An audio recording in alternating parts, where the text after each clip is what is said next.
Hello and welcome to the MMA Mic Drop Podcast. My name is Jade Bunky. I'm joined by the one and only MMA Milo, who is not only an emerging MMA analyst, but also one of the world's top up-and-coming youth surfers. In this episode, we're going to break down everything that's about to go down at UFC 309, Jones versus Miocic. Milo, I'm going to hand this over to you in a second because I want to get your take on this card overall.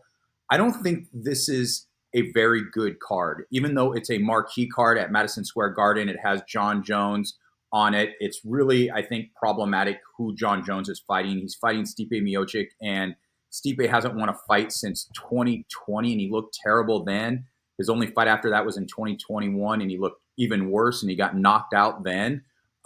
This is a terrible fight. Stipe should not be on a main event for anything in the UFC, let alone fighting for the title. So because of that, and even though there are some really good fights and we're going to provide picks and predictions for every single fight, it's so poor on the main event. I'm giving this card a C+.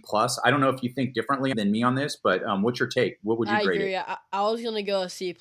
Yeah, it's not that good. I'm not really excited for the Jon Jones fight. I'm excited for the Michael Chandler versus Olivera fight. That's a really good fight, but the rest is so. Yeah, and usually, I buy, I like to watch the UFC at home, all the events, and really Yeah, listen to the commentary and soak it in. But this one, I'm just going to go to a restaurant and watch it. I mean, I'm not yeah. even like it's. I don't know. It's just It's not that good at I'm all. not. Not worth it. Yeah, it's not as exciting as it could be. Now, with that said, there are some incredible fights that I can't wait to watch, and we'll get into that. So, I mean, overall, it's a fight card worth watching, but compared to some of the UFC cards this year, I mean, Yeah, it doesn't even stack up, and that's not even close. mostly because that main event is just absolutely terrible. Yeah. And so let's get started with it. So Jon Jones is a minus 660 favorite against Stipe, and that should tell you all you need to know about this fight. It's not even a competitive matchup. Jon Jones should be fighting Tom Aspinall. We know he's been ducking Tom Aspinall. He's even saying after he beats Stipe that he would probably fight Alex Pereira because he actually said because he's a little older and he's like the same size. This is not a championship fight. The championship belt is to measure the best against the best, and Jon Jones is not fighting the best. Now, when you look at Jon Jones, though, and you look at this fight, he's gonna, he has that wrestling pedigree, and I think he's gonna come in early for a takedown because the last thing that goes, at the heavyweight level is your power, right? And Stipe hits hard, man. He knocks people out, and he does have an incredible resume. And there's, my assessment is not to knock Stipe in terms of what he's done with in his career because it's quite exceptional. It's that he should not be fighting for a title fight, having not won a fight in about 4 years. He's been absolutely missing from action, and this should not be a competitive fight. I think Jon Jones is going to take him down early. I think he's going to control him. I'm taking Jon Jones by second round submission. Milo, how do you see this playing out? I think it's gonna be a first round submission for You Jon think it's going to be Jones. Jon Jones? Yeah, So you're like me. You just don't even see this as a competitive fight at all. not really, unless Stipe catches him, which not likely. He's a pretty safe fighter, I'd So say. it's funny. Yeah, Jon Jones, he wants to mitigate risk in terms of his legacy. I think this is destroying his legacy by one even taking this fight Yeah, while he's holding the title, right? If he relinquished the title, he can fight anybody he wants. But also, what if Stipe catches him? Let me ask you this: what does this do to his legacy? If just say Stipe caught him, what does that do for Jones's legacy? it'll destroy him. Like people will definitely, a lot of people will not think he's the go after that for sure. Yeah, do you think a lot of people are starting to not think he's the GOAT now just for not even fighting Tom Yeah, Aspinall? yeah, I think so. Yeah, and this is what's interesting is that he's trying to do these things to preserve legacy, but it's actually hurting legacy. Yeah, You know, so it's like very completely interesting. Yeah, flipped but around. what's that? It's completely flipped around. Yeah, absolutely. So I let's think talk about. if he were to fight Stipe, like when the fight was supposed to be scheduled, you know when that was? That was a few months ago. Like Yeah, I forget what fight that was, but yeah, yeah, and I think it was just still it should have never have been. I mean, Tom yeah, Aspinall is that guy, and Stipe. Yeah, I mean, granted, he's done. does he? What's that? He's done. Yeah, and granted, you as a former champ, you deserve a fast track back to the title, and UFC usually does that. But the fast track is not your next fight. I mean, fight a couple guys. I mean, Stipe's not even a top 10 heavyweight at this point. Yeah. And heavyweight's the weakest division, which is like saying a lot. So I'm pretty shocked on this fight. But with that said, there are some exciting fights. And speaking of exciting fights, Michael Chandler versus Charles Oliveira. We've already seen this fight. I mean, this is a fun matchup. I typically don't like to see rematches, but I think this is a really good fight. Obviously, number 2 versus number 7. Charles Oliveira is a minus 258. Michael Chandler is plus 210. Milo, break down this fight for me. Tell me what you think is going to happen. Dude, this fight can go either way. I think it's a 50-50 actually, because that first fight was really close until Oliveira caught him. But Oliveira also got caught too. He almost got knocked out in the first round. I Yep. think if I think if Oliveira can make it through the first round, I think he's gonna submit him probably in the second. But I think if Michael Chandler could knock him out in the first round, like I think it's 50-50. So I think So I'm what's gonna your go. pick? I think I'm gonna go Charles by second round submission. Yeah, I mean, this is what I think you broke this down perfectly because Michael Chandler puts every single person against whom he fights in danger. Yeah. He had Poirier in a world of trouble. I mean, he had Gaethje in a world of trouble. He had Oliveira in a world of trouble. Even the fights he loses, he's on the precipice of winning, right? Yeah. And so he is as dangerous as it gets. But there's a couple things that are problematic. He's 38 years old, and that's an age. I mean, that fighters completely drop off. But with that said, I think Charles Oliveira is what 34, 35. He's a little older as well. And then I don't know if you've seen the recent footage of Michael Chandler. Dude is looking ripped. He looks Like big. he's in the best shape of his life. But with that said, he is going against the best submission artist in UFC history in Charles Oliveira. You watched that fight against Arman Sarukian. You wish it could have gone another 2 rounds to really see, who would have came out on top. And it could have been Charles Oliveira if they fought another 2 rounds. Hmm. I still think he's an elite level fighter, even at his age, even coming off a loss. And Michael Chandler, I mean, I don't know how much he has left in him at his age. So I am curious. I mean, talk about a tough matchup to get, right back into it. But I'm with you. I actually do pick Charles Oliveira by second round submission. Yep. All right. Next up, we have Bo Nickal versus Paul Craig. Milo, talk to me about this one.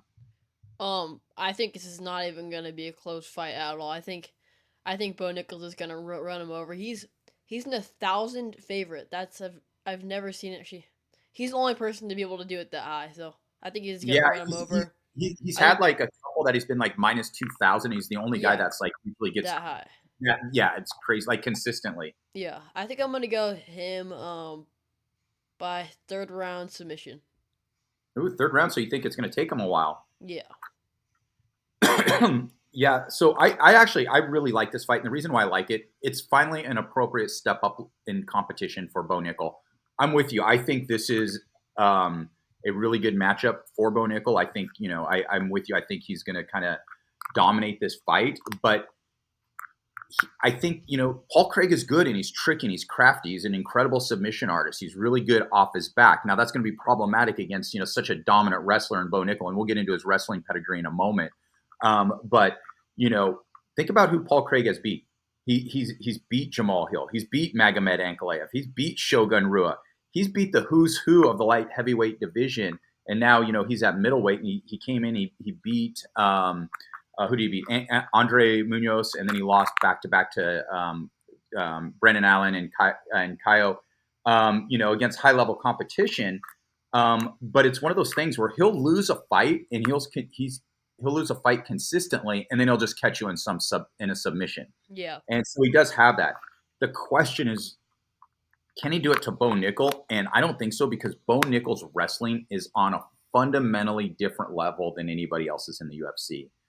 You think about what he's done at Penn State as as national champion, for multiple years there. I mean, he is as elite as it gets in terms of wrestling, and I think wrestling is probably the best base for MMA. Let me know if you disagree with Yeah, me I there. agree. Yeah, it's a great base for MMA, and he's shown power in his hands too. And I think this fight though, because I'm a little curious, will he just stay on the feet and work on his striking to get those reps in as a striker? Because Paul Craig is not going to be a problem. He's got some Yeah. good kicks, but he's not going to be a problem on the feet. Or does he want to just demonstrate he's so dominant in terms of wrestling and he's going into Paul Craig's wheelhouse and he wants to beat him there? I don't know, but I think this is it's an interesting fight more to what Bo Nickal is going to do, how the fight's going to play out, and it is a competitively appropriate one given where Bo Nickal is in his career. Like Paul Craig's better than anybody he's ever faced, significantly so. Hmm. But he's still, I think, I think Bo Nickal's just levels above even at this stage, and I'm taking Bo Nickal by first round TKO, probably Yeah. some ground and pound. I think it's actually more likely than mine. Yeah, I just don't. Yeah, I don't think Paul Craig's going to hang 3 rounds, but I think we see it finishing. We see it with the Bo Nickal finish for sure. Um, all right, next up, Viviane Araújo versus Karine Silva. This is actually a really good fight too, and this is appropriate main event fight because a lot of people don't know about Silva is that I think she has an opportunity to be a legit contender. I think it's her and Natalia Silva, the two Silvas in the division. I mean, can both be champs. And I think she has 17 or 18 wins, and she's won all by finish except one. And you don't have many in women's MMA who are submitting or knocking out all of their opponents. So she's a finisher. She's now number 11. She's fighting. Let me look over here. It's number 9. I think she's going to finish Viviane in this fight. I think she's going to do it in the second round. What do you think is going to happen? I think I'm gonna go first round for her. Awesome. Mauricio Ruffy versus James Llontop. This is another good fight. I mean, it's borderline main event worthy, but I think Mauricio Ruffy is a potential superstar. He's got incredible striking. There's a lot of he's really fluid in his movement. I mean, this dude is gifted. He is. A lot of people are comparing him to Conor McGregor. He has 10 wins, all of which came by finish. Hits hard, very precise. Yontop is a pretty good fighter, but I think he's just going to get styled on. Give me Rufi by second round TKO. I'm gonna go Rufi by first round TKO. Awesome. All right, we move on. Oh, and let's talk about the odds. I'm sorry, we didn't do that. So yeah, Rufi's a minus 750. 750. It's minus 750. Yon Top's a plus 525, kind of indicative of what we think is going to happen. So that's it. So, all right. So we'll move on to Jonathan Martinez and Marcus McGee. You're right. Okay, Jonathan Martinez is a minus 105. Marcus McGee is a minus 115. This is an exceptional prelim fight. Jonathan Martinez is good. Despite what Jose Aldo did to him, he is still good. He has some elite level kicks. He's a number 13 ranked bantamweight, and Marcus McGee has looked good. I can't remember if he's 9-1 or let me just click on here see what it says, or if he's 8-1. 9-1. 9-1. I mean, he's looked good in the UFC. I think this is a good fight. I am going to give the slight edge to Martinez. I think he might compromise McGee's legs throughout the fight with those leg kicks, and come third round might be able to tee off on him. But I don't know. Marcus McGee is tough. He is good. Could go either way. But give me Jonathan Martinez by decision. I'm gonna go Marcus by knockout in the third round. Wow. There you go. All right. Next up, Chris Weidman versus Eric Anders. All right, Weidman, a plus 140 underdog against the favorite Eric Anders. Weidman, I mean, former champ, great wrestler, eye poker, but there's been a lot. He's gotten a lot of heat over the eye pokes over in his last fight. But the thing is, he looked a lot better in his last fight than he did the one before. I mean, significantly better. And it's going to be interesting to see where he is. I'm looking at Eric Anders, and I'm trying to. Can you find out what his age is, Eric Anders? Because I think Chris Weidman is 40 now. Let's see. Doesn't say. Yeah, Eric Anders is so often on. Oh, just go to a different site. Check out like SureDog or something. Yeah, is so often on. I think this is actually in terms of match. I always talk about something that's a match that's competitively appropriate. This is competitively appropriate. It's an interesting match. I don't think it's going to be a high level fight given the ages of both of these guys, given where they are in their career. They're both on the decline. It says that he's Uh, 37 years old. Anders is 37. Hmm. I didn't realize he was that old. I was thinking 35, 36. That makes me want to change my pick a little bit. I'm actually going to change my pick right here on the fly. Give me Chris Weidman to squeak out a decision, lay down the gloves, and hear it from the crowd in his home state of New York at the world's most famous arena in Madison Square Garden. What do you think is going to I happen? agree. That's exactly what I think is gonna happen. I was gonna say, Chris Weidman by decision. Wow. All right. There we go. And we'll keep moving through these last few fights pretty quickly. Jim Miller versus Damon Jackson. Jim Miller, I mean, the immortal one. He's, this dude has found the fountain of youth quite some time ago. And then he ran up against Bobby Green and got ran out of the octagon, basically. I mean, he's super tough, super durable. I believe he was on a 4-fight win streak before that. He is a plus 110 underdog. Damon Jackson is a minus 130 favorite. How old's Damon Jackson now? I think he's 34. Um, you know, Damon Jackson's a pretty good wrestler. Jim Miller's has that power, has some He's power in his. 36 years old. Okay, he has 36. He has some power in his hands. Has a good submission game. Yeah, 36 years old. I'm going to take Damon Jackson just because he's just so much younger. Because I believe Jim Miller is 42. So give me Jackson by a pretty boring decision. What do you think? I think I'm gonna go Jim Miller by decision. All right. Next up, David Anama versus Lucas Almeida. I don't see odds on this one. This is a pretty fun fight. When David Onama came out, he had a lot of hype. He has lost 2 fights in the UFC. He has a couple wins in the UFC as well. Give me Lucas Almeida by 3rd round TKO. What do you think? I'm gonna go David by submission in the second round. All right. Next up, Marcin Tybura versus Jonathan Dinitz. Now, Dinitz was supposed to fight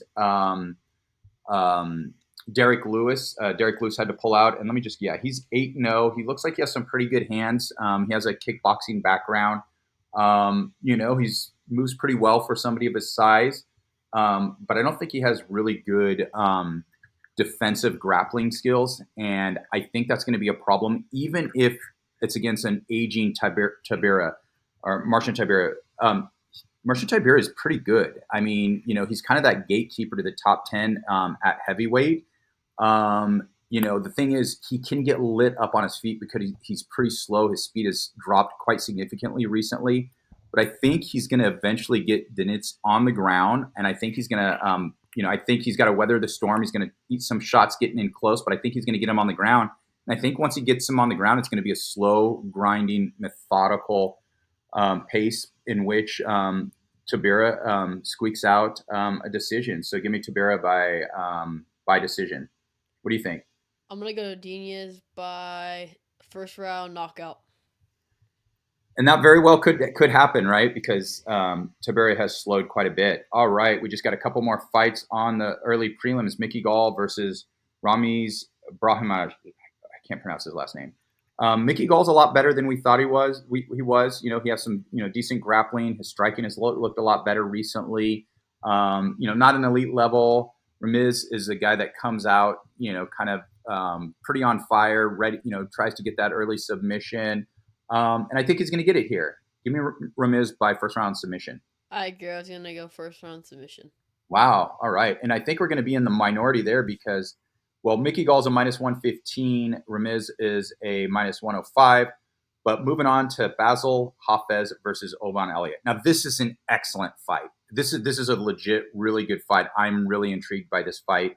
Hafez is incredible, like an incredible athlete. Well, I should say not necessarily in terms of athleticism, but also just in strength and aggression, and he reminds me a lot like Jeremiah Wells, just one of those guys that just they fly out of there like a bat out of hell, comes with all that aggression and is durable, is strong. We saw him, go toe to toe with JDM, which, was an eye opener for everyone. He didn't dominate Mickey Gall like we thought he would, but he ended up getting the win.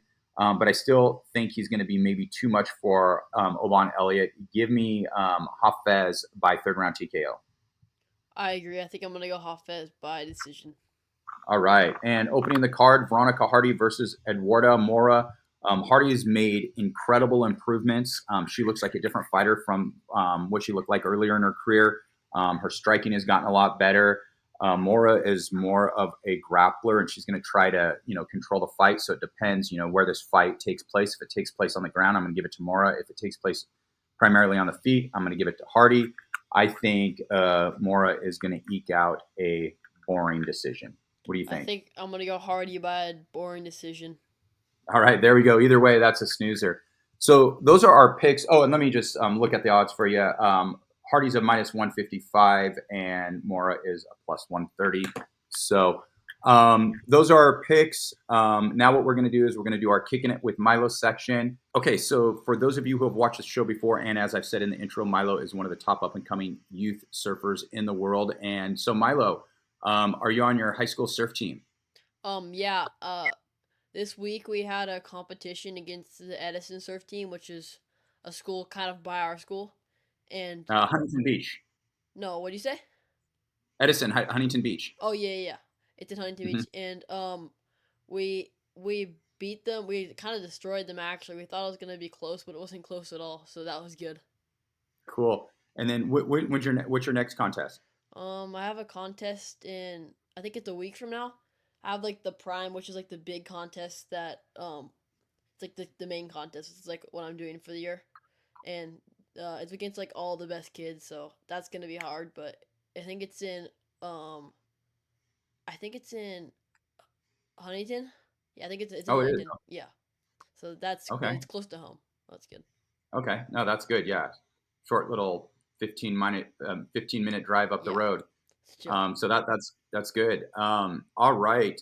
So now we're gonna move into our last section, Kook of the Week. I'm gonna start. My Kook of the Week is Jon Jones. I mean, dude is ducking Tom Aspinall, and he doubled down on it, saying if he wins, he probably doesn't want to fight Tom Aspinall. He wants to fight Alex Pereira. Which, hey, that's a fun fight. But if you're holding the belt, you got to fight the best. And he is ducking. He's ducking Tom Aspinall as hard as I've seen any fighter duck anybody. Milo, who's your Kook of the Week? I think I'm gonna give it to Jake Paul because he's fighting a old man. Oh yeah, that's pretty weak. Yeah. All right. Well, there you have it. Those are our picks, our miscellaneous information as well. Milo, do you have a last word? Drop the mic. All right, we're out.